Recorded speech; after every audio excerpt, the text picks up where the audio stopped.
Ayan po, nilagay na natin ang ating kangkong at almost done na po siya. Hahanguin na po natin. And magluto tayo ngayon ng ito, prito. Gagawin natin siyang crackers. Sweet potato crackers. Salamat po sa panonood.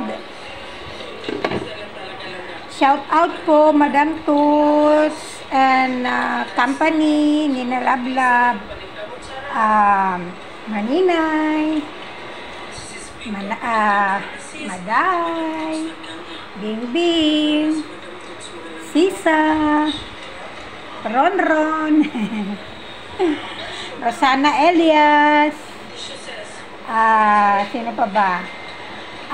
Madam Ten Gibbs, Prinsesa ng Tendera sa Africa.